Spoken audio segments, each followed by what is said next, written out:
कल मैं अपने गांव गया था। गांव में मेरे साथ कुछ अजीबोगरीब इंसिडेंट घटित हुआ यूं कि माँ ने मुझे बोला, बेटा घर में अदरक नहीं है, जाओ ना बगल वाले सब्जी दुकान से थोड़ा अदरक खरीद कर लाओगे। फिर मैं गया और अदरक लेकर आ रहा था, लेकिन रास्ते में मुझे अलाउद्दीन का जीन दिखा। जीन समझते हैं ना, चिराग घिसने से जो निकलता था, बोलता था हुकुम मेरे आका, वही जीन, ठीक है। वो मुझे बहुत ही बीमार दिख रहा था, लेकिन वो मुझे बोलने लगा कि प्लीज मुझे थोड़ा अदरक दे दो ना, मुझे बहुत भूख लगी है। लेकिन माँ ने मुझे अदरक लाने के लिए बोला था, इसलिए मुझे नहीं दिया। फिर मैं माँ के सामने अदरक लेकर आ गया, लेकिन जीन पीछे पीछे आ गया। जो ही माँ ने जीन को देखा, देखते ही बोली, बेटा जीन को बहुत ही ज्वर हो गया है, बेटा थोड़ा दे दो ना अदरक। तो मेरी माँ पढ़ी लिखी नहीं थी, जिस कारण से क्या बोल रही थी, जीन को क्या हो गया था, ज्वर। तो ज्वर को खाली कर दीजिए जर, तो जीन को क्या हो गया था, जर। तो जीन जर, जीन जर। फिर मैंने उसे क्या दे दिया, अदरक, ठीक है। तो जीन को क्या हुआ था, ज्वर हुआ था। दोनों को जोड़ दीजिए, जीन जर, मैंने क्या दे दिया, अदरक। तो अदरक का मीन्स क्या हो गया, जीन जर। कल मैं बोकारो के सेक्टर 4 में भ्रमण कर रहा था। उसी वक्त अचानक मुझे एक नागा बाबा साधु दिखाई दिए। वे पूरी तरह से न्यूड थे, नंगे थे, बदन में एक भी कपड़ा नहीं था और वे सबसे पैसे मांग रहे थे। मुझे लगा हो ना हो ये एक नंबर का पाखंडी होगा।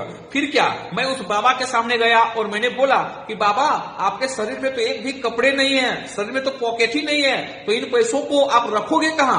तब बाबा ने झोला से तुरंत एक शर्ट निकाला और तुरंत पहन लिया और मुझे बोलने लगे, ही पॉकेट मैंने पॉकेट दिखाने लगे।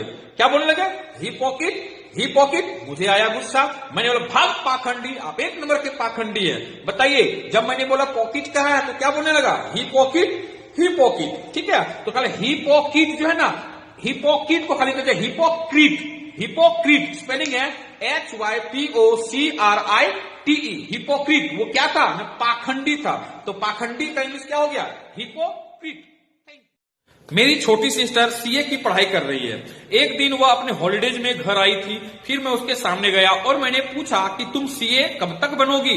तब उसने मुझे आंसर दिया कि नेक्स्ट ईयर के अप्रैल तक मैं सीए बन जाऊंगी। मतलब अप्रैल मंथ, अप्रैल को वो अप्रैल न बोलकर क्या बोल रही है, अप्रैल, मतलब एल को खा जा रही है, ठीक है। बताइए मेरी सिस्टर ने क्या आंसर दिया, अप्रैल तक मैं क्या बन जाऊंगी, सीए। तो अप्रैल सीए, उसी समय मेरा सन आ जाता है, ठीक है। तो बताइए मेरी सिस्टर ने क्या बोला, अप्रैल तक मैं क्या बन जाऊंगी, सीए। तो अप्रैल सीए, फिर मेरा कौन आ जाता है, न सन, उसको भी जोड़ ही दीजिए। अप्रैल सीए सन, ठीक है। फिर मेरे बेटे ने बोला, अरे वाह, यह तो बहुत ही प्रशंसा वाली बात है। बताइए मेरी सिस्टर ने क्या आंसर दिया, अप्रैल तक मैं क्या बन जाऊंगी, सीए। फिर अचानक कौन आ जाता है, सन। तो अप्रैल सीए सन, उसने क्या बोला, यह बहुत ही प्रशंसा वाली बात है। तो प्रशंसा का इंग्लिश क्या हो गया, एप्रिसिएशन। एप्रिसिएशन मीन्स प्रशंसा।